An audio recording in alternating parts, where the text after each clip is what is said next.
ಸ್ಪರ್ಧಾತ್ಮಕ ಪರೀಕ್ಷೆಗಾಗಿ ಭಾರತದ ಇತಿಹಾಸ, ಪ್ರಾಚೀನ ಭಾರತ, ಮಧ್ಯಯುಗೀನ ಭಾರತ ಮತ್ತು ಆಧುನಿಕ ಭಾರತದ ಇತಿಹಾಸ, ಕರ್ನಾಟಕದ ಇತಿಹಾಸ, ಈ ವರ್ಗಗಳನ್ನು ಮಾಡ್ಕೊಂಡಿರ್ತೀವಿ.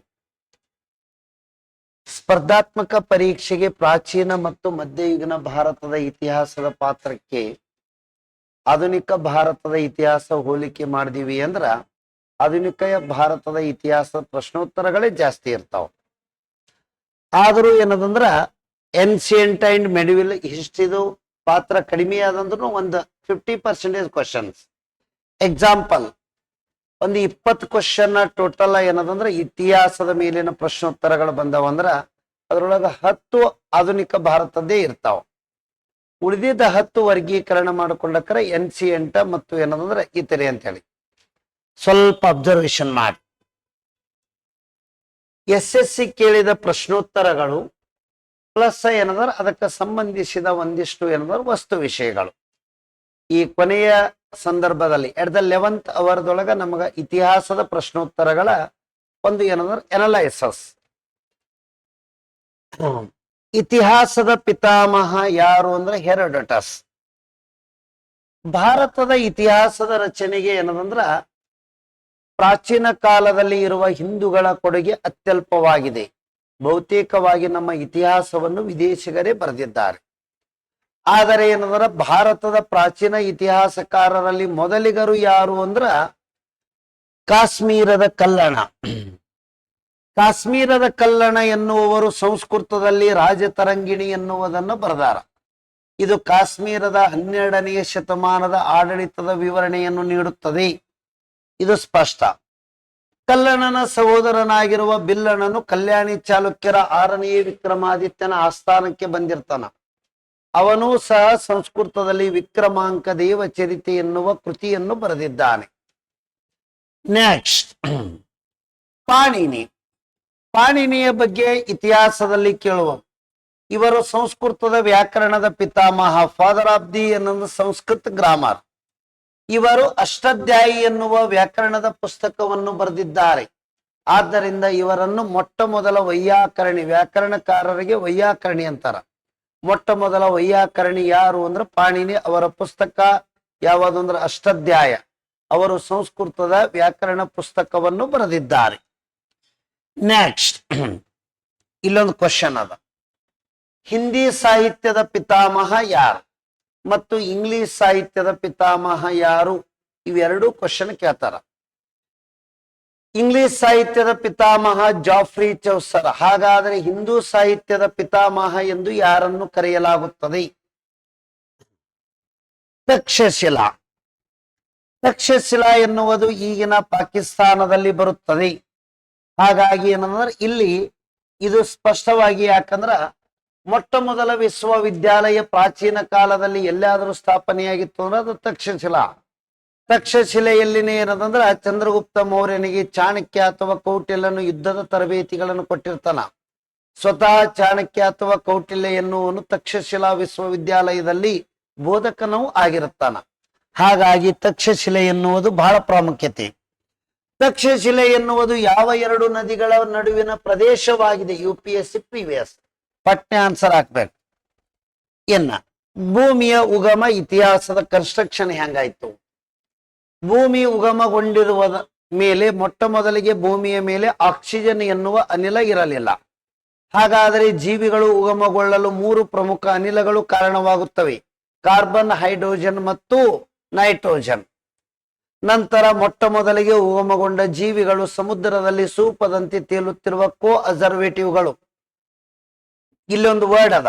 ಆ ಜೀವಿಗಳ ಉಗಮಕ್ಕೆ ಕಾರಣವಾಗಿರುವುದು ರಾಸಾಯನಿಕ ಕ್ರಿಯೆ ಸಿದ್ಧಾಂತ. ಇದನ್ನು ಮಂಡನೆ ಮಾಡಿದವರು ಓಪ್ಯಾರಿನ್ ಮತ್ತು ಹಾಲ್ಡೇನ್. ನೆಕ್ಸ್ಟ್, ಭೂಮಿಯ ಮೇಲೆ ಜೀವಿಗಳ ಉಗಮಕ್ಕೆ ಕಾರಣವಾಗಿರುವುದು ಅತಿಯಾದ ಆಗಿನ ಕಾಲದ CO2.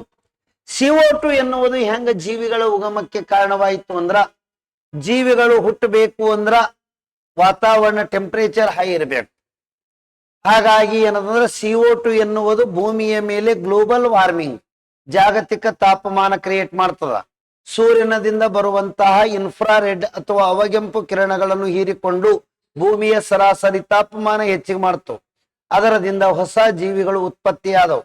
ಇದನ್ನ ರಾಸಾಯನಿಕ ಕ್ರಿಯೆ ಸಿದ್ಧಾಂತ ಅಂತೇಳಿ ಕರಿತೇವೆ ನಾವು. ನೆಕ್ಸ್ಟ್ ಇಲ್ಲಿ ವರ್ಡ್ ಮೊದಲಿಗೆ ಏನದಂದ್ರ ಕಾಣಿಸಿಕೊಂಡ ಜೀವಿಗಳು ಕೋ ಅಸರ್ವೇಟಿವ್ಗಳು. ಮೊಟ್ಟ ಮೊದಲಿಗೆ ಸ್ವಾವಲಂಬಿಯಾಗಿ ಬದುಕಬಲ್ಲ ಜೀವಿಗಳಲ್ಲಿ ಕಂಡಿದ್ದು ಯಾವುದು ಅಂತ ಕೇಳ್ತಾರ. ನೀಲಿ ಹಸಿರು ಶೈವಲಗಳು ಮೊಟ್ಟ ಮೊದಲ ಸ್ವಾವಲಂಬಿ ಜೀವಿ. ನೆಕ್ಸ್ಟ್ ಮೊಟ್ಟ ಮೊದಲಿಗೆ ಭೂಮಿಯ ಮೇಲೆ ಆಮ್ಲಜನಕ ಉತ್ಪಾದನೆ ಮಾಡಲು ಪ್ರಾರಂಭಿಸಿರುವುದೇ ಯಾವುದು ಅಂದ್ರೆ ನೀಲಿ ಹಸಿರು ಶೈವಲಗಳು. ಹಾಗಾದ್ರೆ the main source of the oxygen, ಇವತ್ತು ನಮಗ ಅತಿ ಹೆಚ್ಚು ಏನದ ಆಮ್ಲಜನಕದ ಮೂಲ ಎಲ್ಲಿದಿಂದ ಬರ್ತದಂದ್ರ ಜಲವಾಸಿ ಹೈಡ್ರೋಫೈಟ್ಸ್, ಜಲವಾಸಿ ಸಸ್ಯಗಳಲ್ಲಿ ಯಾವ ಬರ್ತಾವ ಅಂದ್ರ ಫೈಟೋ ಪ್ಲಾಂಕ್ಟಾನ, ಅದನ್ನ ನಾವೇನಂತೀವಿ ಅಂದ್ರ ಸಸ್ಯ ಪ್ಲವಕಗಳು ಅಂತೇಳಿ ಕರಿತೇವೆ. ಸಸ್ಯ ಪ್ಲವಕಗಳು ಭೂಮಿಯ ಮೇಲೆ ಅತಿ ಹೆಚ್ಚು ಆಮ್ಲಜನಕ ಒದಗಿಸಬಲ್ಲ ಮೂಲಗಳು ಆಗಿವೆ. ಮೊಟ್ಟ ಮೊದಲಿಗೆ ಆಮ್ಲಜನಕ ಉತ್ಪಾದನೆ ಮಾಡಿರುವುದು ನೀಲಿ ಹಸಿರು ಶೈವಲ. ನೆಲವಾಸಿಗಳ ಮೇಲೆ ಅತಿ ಹೆಚ್ಚು ಆಮ್ಲಜನಕ ಉತ್ಪಾದನೆ ಮಾಡುವುದು ಅಮೆಜಾನ್ ಮಳೆಕಾಡುಗಳು. ಅಮೆಜಾನ್ ಮಳೆಕಾಡುಗಳು ಎನ್ನುವುದು ಏನಂತಾರಂದ್ರ ಲಂಗ್ಸ್ ಆನ್ ದಿ ಅರ್ತ್, ಭೂಮಿಯ ಮೇಲಿನ ಶ್ವಾಸಕೋಶ ಅಂತೇಳಿ ಕರಿತೇವೆ ನಾವು. ಮೊದಲಿಗೆ ಮಾನವ ಅಥವಾ ಜೀವಿಗಳು ಕಾಣಿಸಿಕೊಂಡಿರುವುದು ಎಲ್ಲಿ ಅಂದ್ರ ಆಫ್ರಿಕಾ ಖಂಡದಲ್ಲಿ. ಆಫ್ರಿಕಾ ಖಂಡದಲ್ಲಿನೇ ಮೊದಲಿಗೆ ಯಾಕೆ ಜೀವಿಗಳು ಕಾಣಿಸಿಕೊಂಡು ಅಂದ್ರ ಆಫ್ರಿಕಾ ಖಂಡದಲ್ಲಿ 3 ಪ್ರಮುಖ ಅಕ್ಷಾಂಶಗಳು ಹಾದು ಹೋಗಿವೆ. ಟ್ರಾಫಿಕ್ ಆಫ್ ಕ್ಯಾನ್ಸರ್, ಇಕ್ವೇಟರ್ ಮತ್ತು ಕ್ಯಾಪ್ರಿಕಾರ್ನ್.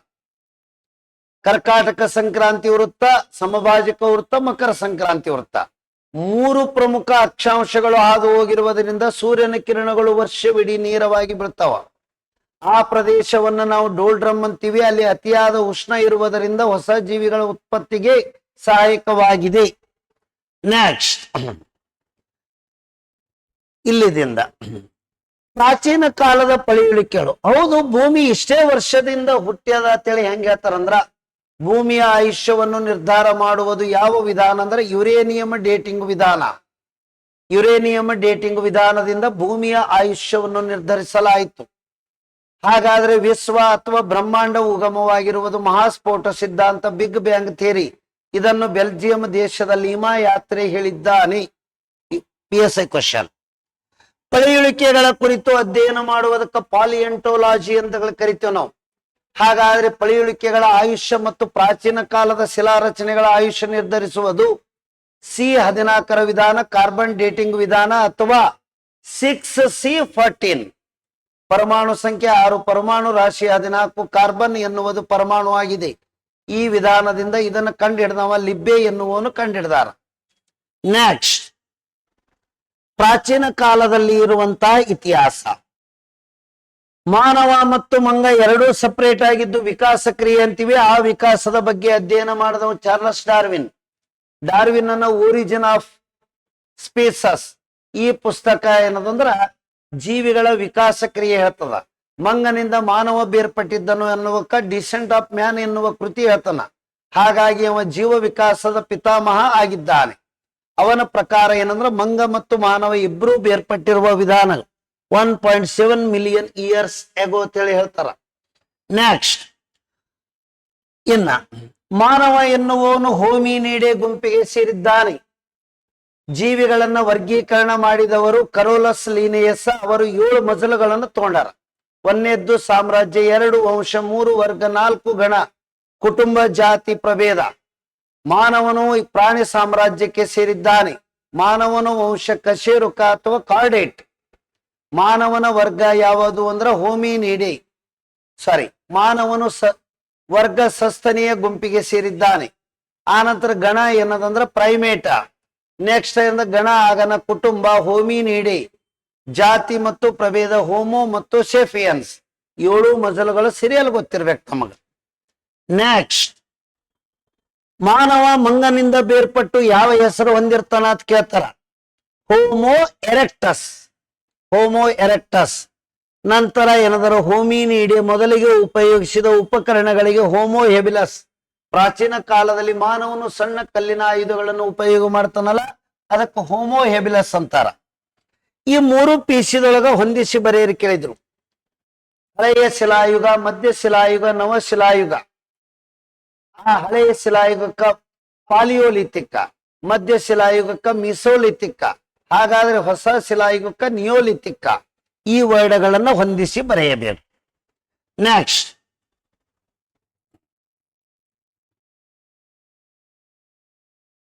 ಇಲ್ಲಿ ವರ್ಡ್ ಅದನ್ನು ಪಾಲಿಯೋಗ್ರಾಫಿ ಅಂತೇಳಿ ಒಂದು ವರ್ಡ್. ಪಾಲಿಯೋಗ್ರಾಫಿ ಅಂದ್ರೆ ಏನಂದ್ರೆ ಪ್ರಾಚೀನ ಕಾಲದಲ್ಲಿ ದೊರಕಿರುವಂತ ಕೈ ಬರಹದ ಲೇಖನಗಳನ್ನ ಅಧ್ಯಯನ ಮಾಡುವುದಕ್ಕ ಪಾಲಿಯೋಗ್ರಾಫಿ ಅಂತಾರ. ಅತಿ ಸುಂದರವಾದ ಅಕ್ಷರಗಳನ್ನು ಬರೆಯುವವರಿಗೆ ಕ್ಯಾಲಿಗ್ರಾಫಿ ಅಂತಾರ. ಮೊಹಮ್ಮದ್ ಬಿನ್ ತುಘಲಕ ಇವನು ಒಬ್ಬ ಕ್ಯಾಲಿಗ್ರಾಫಿ ಆಗಿದ್ದನು. ಹಾಗಾದ್ರೆ ಸಂವಿಧಾನದ ಸುತ್ತಲೂ ಆ ಸಂವಿಧಾನವನ್ನು ಶುದ್ಧವಾದ ಅಂದ್ರೆ ದುಂಡವಾದ ಅಕ್ಷರದಿಂದ ಬರೆದಿರುವ ಕ್ಯಾಲಿಗ್ರಾಫಿ ಯಾರು? ಪ್ರೇಮ್ ಬಿಹಾರಿ ಎನ್ನುವವರು ಇಂಗ್ಲಿಷದಲ್ಲಿ ಬರೆದಿದ್ದಾರೆ. ಹಾಗಾದರೆ ವೈದ್ಯ ಎನ್ನುವವನು ಹಿಂದಿ ಭಾಷೆಯಲ್ಲಿ ಬರೆದಾರ. ಸಂವಿಧಾನದ ಕ್ಯಾಲಿಗ್ರಾಫಿ ಯಾರು ಅಂತ ಕೇಳಿದ್ರೆ ಪ್ರೇಮ್ ಬಿಹಾರಿ. ನೆಕ್ಸ್ಟ್ ವರ್ಡ್ ಮಧ್ಯಯುಗಿನ ಶಿಲಾಯುಗ. ಮಾನವ ಸಣ್ಣ ಕಲ್ಲಿನ ಆಯುಧಗಳನ್ನು ಬಳಕೆ ಮಾಡಲು ಪ್ರಾರಂಭಿಸಿದನು. ನವಶಿಲಾಯುಗ ಆಧುನಿಕ. ಮಾನವನು ವ್ಯವಸಾಯ ಮತ್ತು ಪಶು ಸಂಗೋಪನೆ ಪ್ರಾರಂಭಿಸಿದನು. ಮಾನವ ಉಪಯೋಗಿಸಿದ ಮೊದಲ ದ್ರವ್ಯ ನೀರು. ಮಾನವ ಉಪಯೋಗಿಸಿದಂತಹ ಮೊದಲಿಗೆ ಗಾಲಿಗಳನ್ನು ಉಪಯೋಗ ಮಾಡಿರುವುದು ಬಂಡೆಗಳನ್ನು ಎಳೆಯಲು. ಮಾನವ ಕಂಡು ಹಿಡಿದಿದ್ದು ಮೊದಲಿಗೆ ಬೆಂಕಿಯ ಉಪಯೋಗ. ಆಹಾರಕ್ಕಾಗಿ ಮಾನವ ಬೆಳೆದಿರುವುದು ಫಸ್ಟ್ ಗೋಧಿ ಮತ್ತು ಬಾರ್ಲಿ, ಅವುಗಳನ್ನು ಬೆಳೆದಾನ. ನೆಕ್ಸ್ಟ್ ಇಲ್ಲೆಲ್ಲ ಅವರ ಸಾಕಿದ ಮೊದಲ ಪ್ರಾಣಿ ಯಾವುದು ಅಂದ್ರೆ ಕಾಡು ನಾಯಿ. ಉಪಯೋಗಿಸಿದ ಮೊದಲ ಲೋಹ ಯಾವುದು ಅಂದ್ರೆ ತಾಮ್. ನೆಕ್ಸ್ಟ್ ನಾಣ್ಯಗಳ ಬಗ್ಗೆ. ನಾಣ್ಯಗಳ ಕುರಿತು ಅಧ್ಯಯನ ಮಾಡುವುದು ನ್ಯೂಮಿಸ್ಮ್ಯಾಟಿಕ್ಸ್. ನಾಣ್ಯಗಳ ಲೋಹಗಳು ಎಂದರೆ ತಾಮ್ರ, ಬೆಳ್ಳಿ, ಬಂಗಾರ. ಹಾಗಾದ್ರೆ ತಾಮ್ರದ ಸಂಕೇತ ಸಿಯು, ಅದನ್ನ ನಾವು ಕಿಪ್ರಮ್ ಅಂತೀವಿ. ಬೆಳ್ಳಿಯ ಸಂಕೇತ ಎಜಿ, ಅದನ್ನ ಅರ್ಜೆಟೈಟ್ ಅಂತೀವಿ. ಬಂಗಾರದ ಸಂಕೇತ ಎಯು, ಅದನ್ನ ಎರಮ್ ಅಂತ ಹೇಳಿ ಕರಿಬೇಕು. ನೆಕ್ಸ್ಟ್ ಅತ್ಯಂತ ಹೆಚ್ಚು ಮೃದುವಾದ ಲೋಹ ಯಾವುದು ಅಂದ್ರೆ ಬಂಗಾರ. ಬೆಳ್ಳಿ, ಬೆಳ್ಳಿದೊಳಗ ಹೈಯೆಸ್ಟ್ ವಿದ್ಯುತ್ ಹರಿಯುವಂತಹ ಲೋಹ.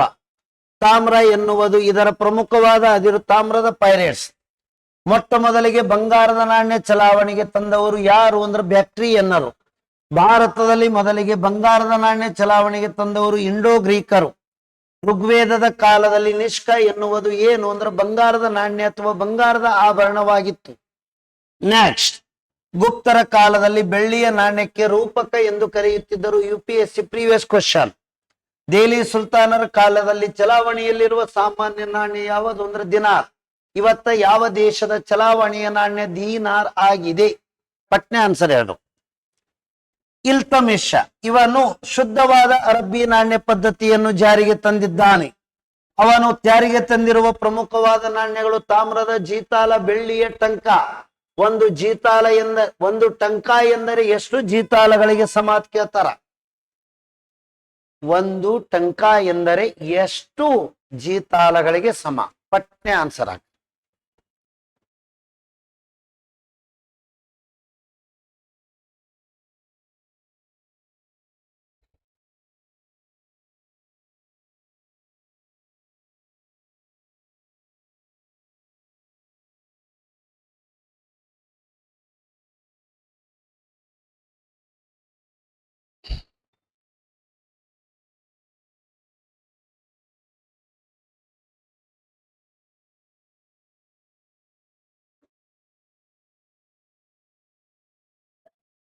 ನೆಕ್ಸ್ಟ್ ನೀವು ಆನ್ಸರ್ ಹಾಕ್ಬೇಕ್ರಿ. ಅದು ಮೊಹಮ್ಮದ್ ಬಿನ್ ತುಘಲಕ್ ಇವನಿಗೆ ನಾಣ್ಯಗಳ ರಾಜ, ಪ್ರಿನ್ಸ್ ಆಫ್ ಮನಿಯರ್ಸ್ ಅಂತ ಕರೀತಾರ. ಹಾಗಾಗಿ ಇವನು ಸಾಂಕೇತಿಕ ನಾಣ್ಯ ಪದ್ಧತಿ ಟೋಕನ್ ಕರೆನ್ಸಿ ಜಾರಿಗೆ ತಂದನು. PSI question.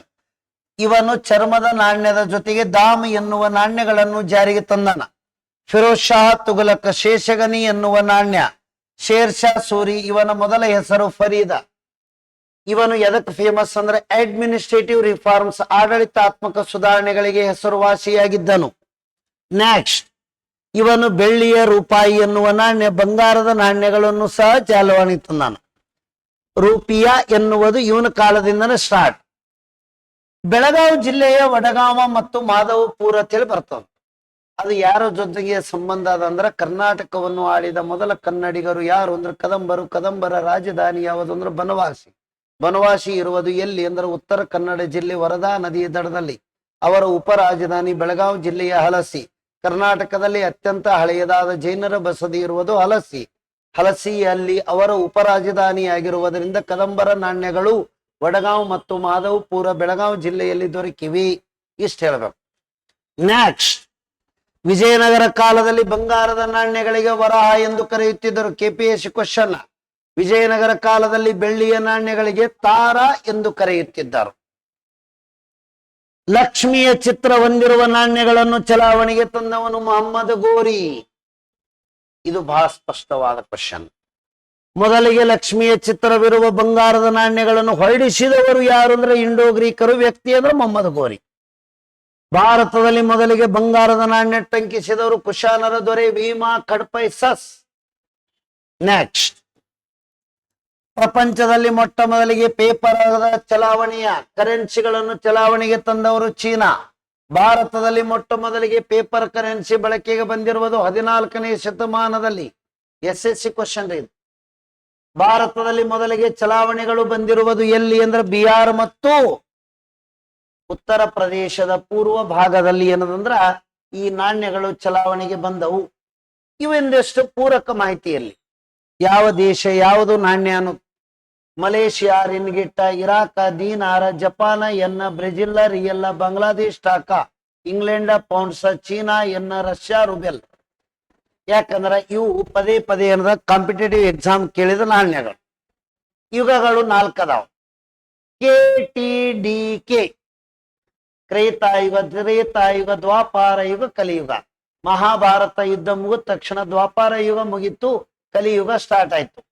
ದ್ವಾಪಾರ ಯುಗ ಕೊನೆಗೊಂಡಿರುವುದು ಕ್ರಿಸ್ತ ಪೂರ್ವ 3102 ಮಹಾಭಾರತದ ಯುದ್ಧದ ಕೊನೆಯ ದಿನ. ಹಾಗಾದ್ರೆ ಮಹಾಭಾರತ ಎನ್ನುವುದು 18 ದಿನಗಳ ಕಾಲ ಹರಿಯಾಣದ ಕುರುಕ್ಷೇತ್ರದಲ್ಲಿ ನಡೆಯಿತು. ಆದ್ದರಿಂದ ಮಹಾಭಾರತವನ್ನು 18 ಪರ್ವಗಳಾಗಿ ಬರೆಯಲಾಗಿದೆ. ಮಹಾಭಾರತವನ್ನು ಸಂಸ್ಕೃತದಲ್ಲಿ ಬರೆದವರು ಯಾರು ಅಂತ ಕೇಳ್ತಾರೆ. ಅದಕ್ಕೆ ನಮ್ಮ ಹೆಸರು ಏನಂದ್ರೆ ವೇದವ್ಯಾಸ ಮುನಿ, ಉತ್ತರ ಭಾರತದವರು. ಮಹಾಭಾರತವನ್ನು ಇಂಗ್ಲಿಷಕ್ಕೆ ಅನುವಾದಿಸಿದವರು ಚಾರ್ಲಸ್ ವಿಲ್ಕಿನ್ಸ. ಕನ್ನಡದಲ್ಲಿ ಮೊದಲಿಗೆ ಮಹಾಭಾರತವನ್ನು ಬರೆದವರು ಯಾರು ಅಂದ್ರ ಇಲ್ಲಿ ನಮ್ಮಲ್ಲಿ ಏನಂದ್ರೆ ಗದುಗಿನ ನಾರಾಯಣಪ್ಪ ಅಥವಾ ಕುಮಾರವ್ಯಾಸ. ಕರ್ನಾಟಕ ಕಥಾ ಮಂಜರಿ ಗದುಗಿನ ಭಾರತ. ಅವರು ಬರೆದಿರುವುದು 10 ಪರ್ವಗಳು. ಉಳಿದಿದ್ದ 8 ಪರ್ವಗಳನ್ನ ನಂದಿ ತಿಮ್ಮಣ್ಣ ಬರೀತಾರ. ಆದ್ದರಿಂದ ನಂದಿ ತಿಮ್ಮಣ್ಣನಿಗೆ ಕವಿಗಂಡ ಪೆಂಡರ ಎಂಬ ಬಿರುದು ಇತ್ತು. ನೆಕ್ಸ್ಟ್, ಒಂದಿಷ್ಟು ಶಕೆಗಳು ಗೊತ್ತಿರ್ಬೇಕು. ಹಿಸ್ಟ್ರಿ ಚಾಲು ಆಗಕ್ಕಿಂತ ಮೊದಲ ವಿಕ್ರಮ ಶಕೆ ಎಂದರೆ ಕ್ರಿಸ್ತ ಪೂರ್ವ 58. ಉಜ್ಜಯಿನಿಯ ವಿಕ್ರಮಾದಿತ್ಯ ಪಟ್ಟಾಭಿಷೇಕ ಹೊಂದಿರುವುದು. ಉಜ್ಜಯಿನಿಯ ಹಳೆಯ ಹೆಸರು ಆವಂತಿಕ. ಅದು ಕ್ಷಿಪ್ರ ನದಿಯ ದಡದಲ್ಲಿ ಇದೆ. ಅದು ಎಲ್ಲದ ಅಂದ್ರೆ ಮಧ್ಯಪ್ರದೇಶದಲ್ಲಿ ಅದ. ನೆಕ್ಸ್ಟ್, ಶಾಲಿವಾನ ಶಕೆ 78 AD. ಇದು ಕುಶಾನರ ದೊರೆ ಕನಿಷ್ಕ ಅಧಿಕಾರಕ್ಕೆ ಬಂದಿರುವುದು. ನಾವು ಶಕ ಸಂವತ್ಸರ ಅಳವಡಿಸಿಕೊಂಡಿದ್ದು ಇದೇ ತತ್ವದ ಮೇಲೆ. 2026 -78 ಮೈನಸ್ ಮಾಡಿದ್ರ ಈ ಸದ್ಯಕ್ಕ ಇರುವಂತಹ ಶಕ ಸಂವತ್ಸರ ಬರ್ತದ. 2026 -78 ಅಂದ್ರೆ ಎಷ್ಟಾಯ್ತಂದ್ರ 1948 ಬರ್ಬೋದು. ಚೆಕ್ ಮಾಡ್ರಿ ನೋಡೋಣ. ಈ ಸದ್ಯಕ್ಕೆ ಪ್ರೆಸೆಂಟ್ ಶಕ ಸಂವತ್ಸರ ಅಂದ್ರ 2026 -78 = 4. 1946 ಶಕ ಸಂವತ್ಸರ. ನೆಕ್ಸ್ಟ್, ಹಿಜರಾ ಶಕೆ ಎಂದರೆ ಕ್ರಿಸ್ತ ಶಕ 622. ಪ್ರವಾದಿ ಮೊಹಮ್ಮದ್ ಪೈಗಂಬರ್ ಅವರು ಮೆಕ್ಕಾದಿಂದ ಮದೀನಾಕ್ಕೆ ಪ್ರಯಾಣ ಮಾಡಿದ್ದರು. ಕಲ್ಯಾಣಿ ವಿಕ್ರಮ ಶಕೆ ಅಂದ್ರೆ 6ನೇ ವಿಕ್ರಮಾದಿತ್ಯನು ಕ್ರಿಸ್ತ ಶಕ 1076ರಲ್ಲಿ ಬಸವ ಕಲ್ಯಾಣ ಚುಳ್ಕಿ ನದಿ ದಡದಲ್ಲಿ ಇರುವಂತಹ ಕಲ್ಯಾಣದಲ್ಲಿ ಪಟ್ಟಾಭಿಷೇಕ ಹೊಂದಿದನು. ನೆಕ್ಸ್ಟ್, ಗುಪ್ತರ ಶಕೆ 320. 1ನೇ ಚಂದ್ರಗುಪ್ತನು ಪಟ್ಟಾಭಿಷೇಕ ಬಂದಿರುವುದಕ್ಕಾಗಿ. ಮೌರ್ಯರ ಶಕೆ ಕ್ರಿಸ್ತ ಪೂರ್ವ. ಇದು ಕ್ರಿಸ್ತ ಶಕ ಕ್ರಿಸ್ತ ಪೂರ್ವ. ಚಂದ್ರಗುಪ್ತ ಮೌರ್ಯ ಎನ್ನುವವನು ಪಟ್ಟಾಭಿಷೇಕ ಹೊಂದಿರುವುದು. ಚಂದ್ರಗುಪ್ತ ಮೌರ್ಯನ ರಾಜಗುರು ಅಂದ್ರೆ ಅವನಿಗೆಲ್ಲಾ ತರಬೇತಿ ಕೊಟ್ಟವರು ಯಾರು ಅಂದ್ರೆ ಕೌಟಿಲ್ಯ. ಎಲ್ಲಿ ಅಂದ್ರೆ ತಕ್ಷಶಿಲೆ. ನೆಕ್ಸ್ಟ್, ಹರ್ಷ ಯುಗ ಅಂದ್ರೆ 606ರಲ್ಲಿ ಅಧಿಕಾರಕ್ಕೆ ಬರ್ತಾನ. ಎಲ್ಲಿ ಅಂದ್ರೆ ಹರ್ಷವರ್ಧನ ಹರಿಯಾಣದ ಥಾನೇಶ್ವರದಲ್ಲಿ ಪಟ್ಟಾಭಿಷೇಕಕ್ಕೆ ಬಂದನು.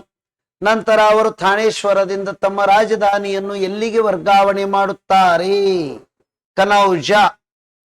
ನೆಕ್ಸ್ಟ್, ಬಂಗಾಳದ ಸೇನರಸಕ್ಕೆ ಲಕ್ಷ್ಮಣ ಸೇನ ಸಿಂಹಾಸನಕ್ಕೆ ಬಂದಿರುವುದು 1119 ಕ್ರಿಸ್ತ ಶಕ. ಮ್ಯಾಸ್ ದಿ ಫಾಲೋಯಿಂಗ್ ಬರ್ತಾವ್ರಿ. ಇತಿಹಾಸ ಅಧ್ಯಯನ ಮಾಡುವಾಗ ಒಂದಿಷ್ಟು ಭಾಷೆ ಮತ್ತು ಲಿಪಿ ಎರಡು ಗೊತ್ತಿರಬೇಕು. ದ ಮದರ್ ಆಫ್ ಸ್ಕ್ರಿಪ್ಟ್ ಯಾವುದು ಅಂದ್ರೆ ಬ್ರಾಹ್ಮಿ ಲಿಪಿ. ಬ್ರಾಹ್ಮಿ ಲಿಪಿಯನ್ನು ಈಗಿನ ಹಿಂದಿ ಅಭಿವೃದ್ಧಿ ಆಗಿರುವುದು ಬ್ರಾಹ್ಮಿ ಲಿಪಿದಿಂದ ದೇವನಾಗರಿ ಲಿಪಿ ಅಭಿವೃದ್ಧಿ ಆಗ್ಯದಂದಂಗ. ಪ್ರಾಚೀನ ಕಾಲದಲ್ಲಿ ಬ್ರಾಹ್ಮಿ ಲಿಪಿ ಎನ್ನುವುದು ಎಡದಿಂದ ಬಲಕ್ಕೆ ಬರೆಯಲಾಗುತ್ತಿತ್ತು. The mother of script Brahmi script. Kharosthi ಎನ್ನುವ ಲಿಪಿಯನ್ನು ಬಲದಿಂದ ಎಡಕ್ಕೆ ಉರ್ದು ಬರೆದಂಗ್ ಬರೀತಿದ್ರು. UPSC ಕ್ವಶನ್ ಕೇಳ್ಯಾರ. ಅಶೋಕನ ಶಾಸನಗಳು 4 ಭಾಷೆಗಳಲ್ಲಿ ಹೊರಡಿಸನ. ಅರಾಮಿಕ, ಖರೋಷ್ಠಿ, ಬ್ರಾಹ್ಮಿ ಮತ್ತು ಪ್ರಾಕೃತ. ಅರಾಮಿಕ, ಗ್ರೀಕ, ಪ್ರಾಕೃತ, ಖರೋಷ್ಠಿ 4. ಅಶೋಕನ ಹೆಚ್ಚಿನ ಶಾಸನಗಳು ಬ್ರಾಹ್ಮಿ ಲಿಪಿಯಲ್ಲಿ ಇವೆ. ಏಕೆಂದರೆ ಮೌರ್ಯರ ಕಾಲದಲ್ಲಿ ಅತಿ ಹೆಚ್ಚು ಜನರು ತಿಳಿದುಕೊಂಡಿರುವುದು ಬ್ರಾಹ್ಮಿ ಲಿಪಿ. ಅವರು ಏನಂದ್ರೆ ಹೈಯೆಸ್ಟ್ ಬ್ರಾಹ್ಮಿ ಲಿಪಿಯ ಪ್ರಾಕೃತ ಭಾಷೆ ಅವರ ಆಡಳಿತ ಭಾಷೆಯಾಗಿತ್ತು. ಕರ್ನಾಟಕದಲ್ಲಿ ಅಶೋಕ ಹೊರಡಿಸಿರುವ ಶಾಸನಗಳು 14 ಬ್ರಾಹ್ಮಿ ಲಿಪಿಯಲ್ಲಿನೇ ಅದಾವ. ಮೌರ್ಯರ ಕಾಲದಲ್ಲಿ ಅತಿ ಹೆಚ್ಚು ಜನರು ಪ್ರಾಕೃತ ಭಾಷೆ ಮಾತನಾಡುತ್ತಿದ್ದರು. ಅಶೋಕನ ಶಾಸನಗಳನ್ನು ಮೊಟ್ಟ ಮೊದಲಿಗೆ ಓದಿ ಅರ್ಥೈಸಿದವರು 1837ರಲ್ಲಿ ಬ್ರಿಟಿಷರ ವ್ಯಕ್ತಿಯಾಗಿರುವಂತಹ ಜೇಮ್ಸ್ ಪ್ರಿನ್ಸಿಪ್ಪ. ಅಶೋಕನ ಶಾಸನ ಓದ್ಯಾರ ಅಂದ್ರೆ ಏನ್ ಓದ್ಯಾರ? ಪ್ರಾಕೃತ ಭಾಷೆ ಓದ್ಯಾರ, ಬ್ರಾಹ್ಮಿ ಲಿಪಿ ತಿಳ್ಕೊಂಡಾರ. ಅದನ್ನೇ IAS ಕ್ವಶನ್. ಮೊಟ್ಟ ಮೊದಲಿಗೆ ಪ್ರಾಕೃತ ಭಾಷೆಯ ಬ್ರಾಹ್ಮಿ ಲಿಪಿಯನ್ನು ಓದಿ ಅರ್ಥೈಸಿದವರು ಜೇಮ್ಸ್ ಪ್ರಿನ್ಸಿಪ್. ಬ್ರಾಹ್ಮಿ ಲಿಪಿ ಆಯ್ತು. ಗುಪ್ತರ ಆಡಳಿತ ಭಾಷೆ ಸಂಸ್ಕೃತ, ಚೋಳರ ಆಡಳಿತ ಭಾಷೆ ತಮಿಳು ಆಗಿತ್ತು. ದಕ್ಷಿಣ ಭಾರತದಲ್ಲಿ ಪ್ರಾಚೀನ ಭಾಷೆ ತಮಿಳು. PC question. ಇದು ದ್ರಾವಿಡ ಭಾಷಾ ಗುಂಪಿನಲ್ಲಿ ಬರುತ್ತದೆ. ದ್ರಾವಿಡ ಭಾಷಾ ಗುಂಪು ಎಂದರೆ ತಮಿಳ, ಕನ್ನಡ, ತೆಲುಗು, ಮಲಯಾಳಂ ಮತ್ತು ತುಳು ಭಾಷೆ. ಇವುಗಳಲ್ಲಿ ಪ್ರಾಚೀನ ಭಾಷೆ ಯಾವುದು ಅಂದ್ರೆ ತಮಿಳು ಭಾಷೆ. ನೆಕ್ಸ್ಟ್, ವಿಜಯನಗರ ಕಾಲದಲ್ಲಿ ತೆಲುಗು, ತಮಿಳು, ಸಂಸ್ಕೃತ, ಮಲಯಾಳಂ, ಕನ್ನಡ ಭಾಷೆಗಳಲ್ಲಿ ಸಾಹಿತ್ಯ ರಚನೆಯಾಗಿದೆ. SSC question. ಮರಾಠರು ಬಳಸುವ ಮರಾಠಿ ಲಿಪಿಗೆ ಬಳಸುವುದು ಮೋಡಿ ಲಿಪಿ. IAS question. ಮೊಘಲರ ಆಡಳಿತದ ಭಾಷೆ ಪರ್ಷಿಯನ್ ಆಗಿತ್ತು. ಪಲ್ಲವರ ರಾಜಧಾನಿ ಕಂಚಿ ದಕ್ಷಿಣ ಭಾರತದಲ್ಲಿ ಸಂಸ್ಕೃತದ ವಿದ್ಯಾ ಕೇಂದ್ರವಾಗಿತ್ತು. ಹಾಗಾದ್ರೆ ಪಲ್ಲವರ ಆಡಳಿತ ಭಾಷೆ ಸಂಸ್ಕೃತ. ರಾಷ್ಟ್ರೀಯ ಭಾಷೆ ಹಿಂದಿ ಅಂತೇಳಿ ಹೇಳ್ತೀವಿ. ಹೌದ್ರೆ ಭಾರತದಲ್ಲಿ ಯಾವುದು ಏನದಂದ್ರ ಹೆಚ್ಚಾಗಿ ಬಳಸುವುದು ಹಿಂದಿ ಭಾಷೆ. ನಮ್ಮಲ್ಲಿ ಯಾವುದನ್ನು ಘೋಷಣೆ ಮಾಡಿಕೊಂಡಿಲ್ಲ. ಹಿಂದಿಯನ್ನ ನಾವು ದೇವನಾಗರಿ ಲಿಪಿಯಲ್ಲಿ ಬರೆಯಲಾಗುತ್ತಿದೆ ಅಷ್ಟೇ ವರ್ಡ್. ನೆಕ್ಸ್ಟ್, ಕ್ಲಾಸಿಕಲ್ ಲ್ಯಾಂಗ್ವೇಜಸ್ಗಳು. ಕನ್ನಡ ಎನ್ನುವುದು 2008ರಲ್ಲಿ ಫಸ್ಟಿಗೆ ಕ್ಲಾಸಿಕಲ್ ಲ್ಯಾಂಗ್ವೇಜ್ ತಮಿಳು ಘೋಷಣೆ ಆಗ್ಯದ. ಕನ್ನಡ ಎನ್ನುವುದು 2008 4ನೇದ್ದದ. ಶಾಸನಗಳ ಬಗ್ಗೆ.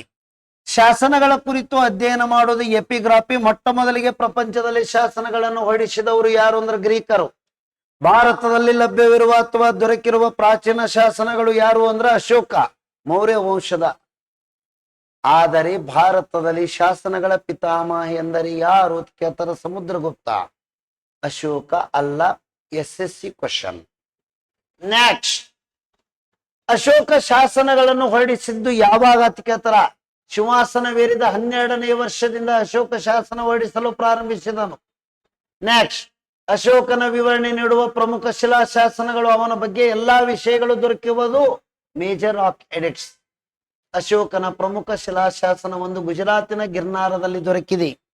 ಹಾಗಾದರೆ ಗಿರ್ನಾರ್ ಶಾಸನ ಗುಜರಾತಿನಲ್ಲಿ ಪ್ರಾಚೀನ ಕಾಲದಲ್ಲಿ ಜನರಿಗೆ ಆಗಿರುವ ನೀರಿನ ತೊಂದರೆಯನ್ನು ಬಗೆಹರಿಸಲು ಸುದರ್ಶನ ಸರೋವರ ಎನ್ನುವುದನ್ನು ನಿರ್ಮಾಣ ಮಾಡಿರುವ ಉಲ್ಲೇಖವನ್ನು ವಿವರಿಸುತ್ತದೆ.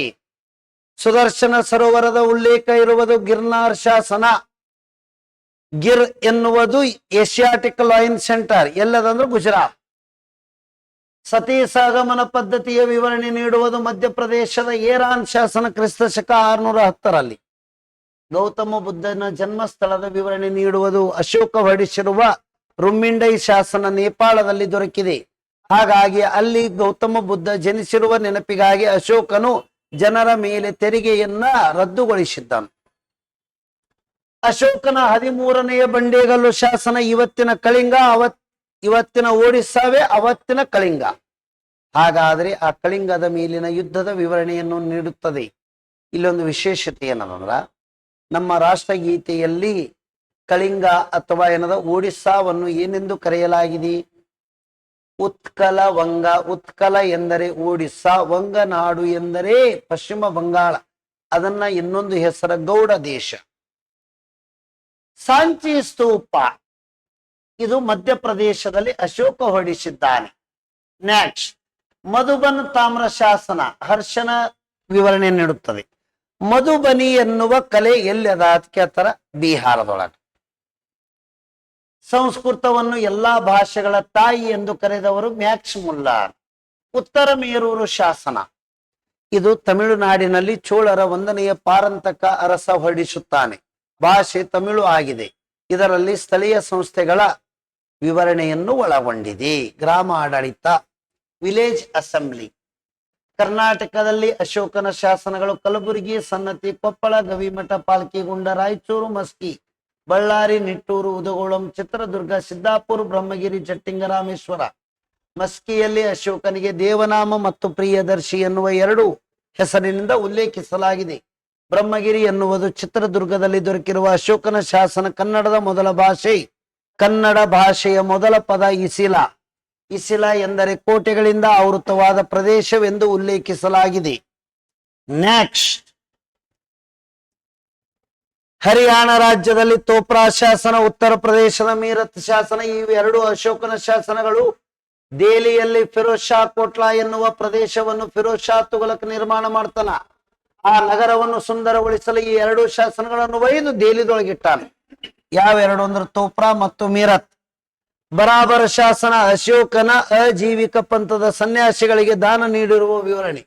ಅಜೀವಿಕ ಪಂಥದ ಸ್ಥಾಪಕ ಯಾರು ಅಂದ್ರೆ ಗೋಸಾಲ ಅದು ಹೇಳ್ಯಾರ. ಅಜೀವಿಕ ಪಂಥದಲ್ಲಿ ಏನ್ ಹೇಳ್ಯಾರ ಅಂದ್ರೆ ಸಾಲ ಮಾಡಿ ಆದ್ರೂ ತುಪ್ಪ ತಿನ್ನು ಅಂತೇಳಿ ಹೇಳ್ತಾರೆ. ಕೌಶಂಬಿ ಶಾಸನ ಪ್ರಾಕೃತ ಭಾಷೆಯಲ್ಲಿ ಅಶೋಕ ಹೊರಡಿಸಿರ್ತಾನ. ಅದನ್ನ ಅಲಹಾಬಾದ್ಗೆ ಸ್ಥಳಾಂತರ ಮಾಡಿದವರು ಅಕ್ಬರ್. ಅದನ್ನ ಅವತ್ತಿನ ಹಿಡಿದು ಅಲಹಾಬಾದ್ ಪ್ರಶಸ್ತಿಯ ತರ. ದ ಡಿಫರೆನ್ಸ್ ಬಿಟ್ವೀನ್ ಶಾಸನ ಅಂಡ್ ಪ್ರಶಸ್ತಿ. ಪ್ರಶಸ್ತಿ ಎನ್ನುವುದು ಒಂದು ರಾಜನ ಆಡಳಿತದ ಸೈನಿಕ ಸಾಧನೆಗಳನ್ನು ವಿವರಿಸುತ್ತದೆ. ಪ್ರಶಸ್ತಿ ಎನ್ನುವುದು ಅವನ ಅಡ್ಮಿನಿಸ್ಟ್ರೇಟಿವ್ ವಿವರಿಸುತ್ತದೆ.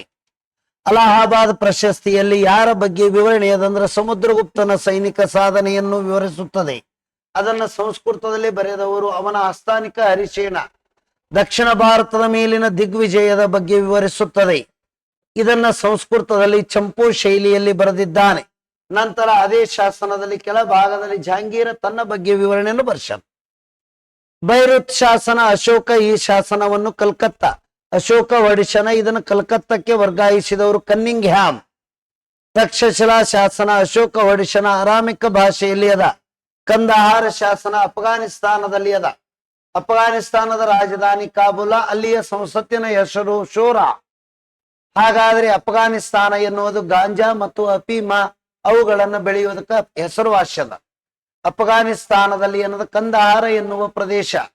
ಬಾಮಿಯಾನ ಎನ್ನುವ ಸ್ಥಳದಲ್ಲಿ ಜಗತ್ತಿನ ಅತಿ ದೊಡ್ಡದಾದ ಗೌತಮ ಬುದ್ಧನ ಪ್ರತಿಮೆಯೊಂದನ್ನು ಇತ್ತದನ್ನ ಧ್ವಂಸ ಮಾಡ್ಯಾರ ಅವರು. ಅದೇ ಅಫ್ಘಾನಿಸ್ತಾನದಲ್ಲಿ ಗಜನಿ ಮತ್ತು ಗೋರಿ ಎನ್ನುವ 2 ಪ್ರಮುಖ ಸ್ಥಳಗಳದಾವ. ಅದೇ ಅಫ್ಘಾನಿಸ್ತಾನದಲ್ಲಿ ಬಾಬರ್ ಎನ್ನುವವನು ಜನಿಸಿದ್ದಾನೆ. ಬಾಬರನ ಅಂತಿಮವಾದಂತ ಅಂತ್ಯ ಸಂಸ್ಕಾರ ನಡೆದಿರುವುದು ಅಥವಾ ಅವನ ಸಮಾಧಿ ಇರುವುದು ಕಾಬೂಲ್. ಅದು ಎಲ್ಲದಂದ್ರೆ ಅಫ್ಘಾನಿಸ್ತಾನದಾಗದ. ಕಂದಹಾರದಲ್ಲಿ ಅಶೋಕನ ಗ್ರೀಕ್ ಮತ್ತು ಅರಾಮಿಕ್ ಭಾಷೆಗಳಲ್ಲಿ ಶಾಸನ ದೊರಕಿದೆ. ಸಾರನಾಥ ಸ್ತೂಪ ಇದು ಉತ್ತರ ಪ್ರದೇಶದಲ್ಲಿ ಅಶೋಕ ಹೊರಡಿಸಿರುವನು. ಹಾಗಾದರೆ ಏನದಂದ್ರ ಗೌತಮ ಬುದ್ಧ 5 ಜನರಿಗೆ ಬೋಧನೆ ನೀಡಿರುವುದ ನೆನಪಿಗಾಗಿ ಹೊರಡಿಸಲಾಗಿದೆ. ಅಶೋಕನ ಸಾರನಾಥ ಸ್ತೂಪ ಎನ್ನುವುದು ನಮ್ಮ ದೇಶದ ಎಂಬ್ಲಿಮ್ ಆಗಿದೆ. ಅದರಲ್ಲಿ 4 ಶಿವಗಳದಾವ. ಕೆಳಗಡೆ ಲೋಟಸ್ ಎನ್ನುವ ಹೂವಿನ ಮ್ಯಾಗ ನಿತ್ತಾವ. ಅದರ ಪಕ್ಕದಲ್ಲಿ ಒಂದು ಕಡೆ ನೆಗೆಯುತ್ತಿರುವ ಕುದುರೆ ಅದ. ಇನ್ನ ಒಂದು ಕಡೆ ಏನಂದ್ರೆ ಗೂಳಿ ಅದ. ಕೆಳಗಡೆ ಸತ್ಯಮೇವ ಜಯತಿ ಎನ್ನುವುದನ್ನ ತೋಣಿದೀವಿ. ಅದನ್ನ ಮುಂಡೂಕೋಪನಿಷತ್ತು. ಅದನ್ನ ಸಂಶೋಧನೆ ಮಾಡಿಕೊಟ್ಟವರು ಮದನ್ ಮೋಹನ್ ಮಾಳವೀಯ. ಅವರನ್ನ ಗಾಂಧೀಜಿಯವರು ಪ್ರೀತಿಯಿಂದ ಮಹಾಮಾನ್ಯ ಎಂದು ಕರೆಯುತ್ತಿದ್ದರು. ಇವತ್ತ ಇತಿಹಾಸದ ಇಂಟ್ರೊಡಕ್ಷನ್ ಕೊಟ್ಟೇನಿ. ಯಾಕಂದ್ರೆ ಎಕ್ಸಾಮ್ ಇರೋದರಿಂದ ಸ್ವಲ್ಪ ಸ್ಪೀಡ್ ತೋತೀನಿ. ವಸ್ತು ವಿಷಯದಲ್ಲಿ ಏನೂ ತೊಂದರೆ ಇಲ್ಲ, ಕೇಳುವ ವಿಧಾನ ಸ್ಪೀಡ್ ಆಗಿರ್ತದೆ ಅಷ್ಟೇ. ಎನಿ ಡೌಟ್ಸ್ ಇದ್ರ ಪಟ್ಟಿ ಕೇಳಬೇಕು.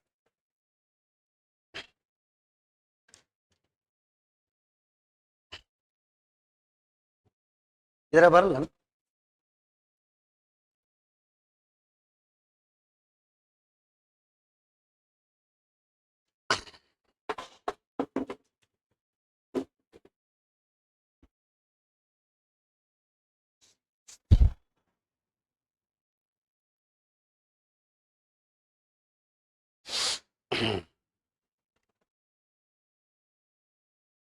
ಸಿಂಧೂ ನದಿ ಕಣಿವೆಯ ನಾಗರಿಕತೆ ಇದನ್ನ ಸಂಶೋಧಿಸಿದವರು ದಯಾರಾಮ್ ಸಾನಿ. ಕ್ವಶನ್ ಏನೇನು ಬಂದಾವ ಅವೇ ಹೇಳೇನ್ರಿ. ಸರ್ ಮಾರ್ಟಿಮರ್ ವಿಲ್ಲರ್ ಈ ನಾಗರಿಕತೆಗೆ ಸಂಬಂಧಿಸಿದ ವ್ಯಕ್ತಿಯಾಗಿದ್ದಾರೆ. ಈ ನಾಗರಿಕತೆ ಎನ್ನುವುದು ಏನದಂದ್ರ ಯಾವ ಯುಗದಲ್ಲಿ ಇತ್ತು ಅಂದ್ರ ಇದನ್ನ ನಾವು ಏನಂದ್ರ ಚಾಲ್ಕೊಲಿತಿಕ್ಕ. ಹಾಗಾದ್ರೆ ಈ ನಾಗರಿಕತೆ ಸುಮಾರು 2500 BC ವರ್ಷಗಳಷ್ಟು ಹಳೆಯದು. ಇಟ್ ಈಸ್ ಅನ್ ಪ್ಲಾನ್ಡ್ ಅಥವಾ ಯೋಜನಾಬದ್ಧ ನಗರ ವ್ಯವಸ್ಥೆಯಾಗಿತ್ತು.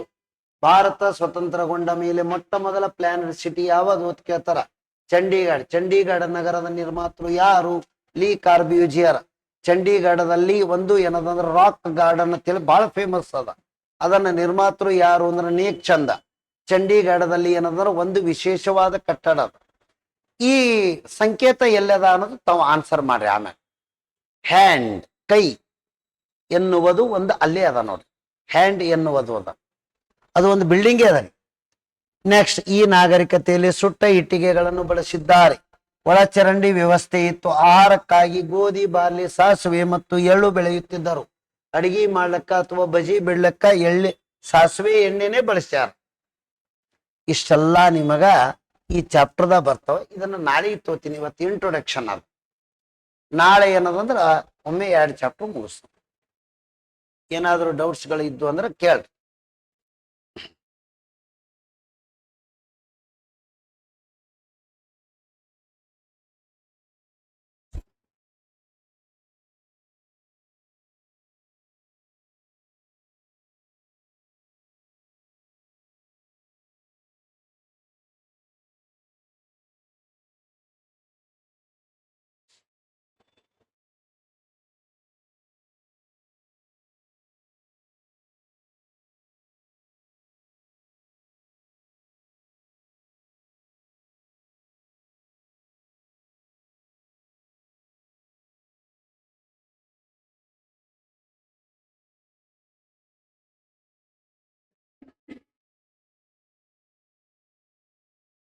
Any doubts?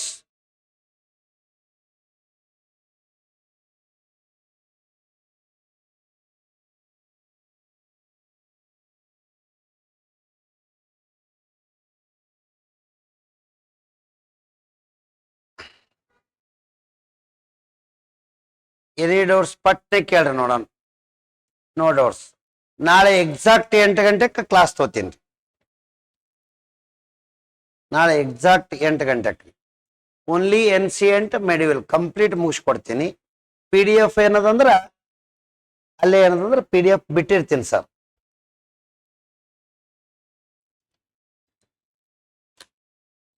Governor general last class ಹೇಳೋಣ. Thank you.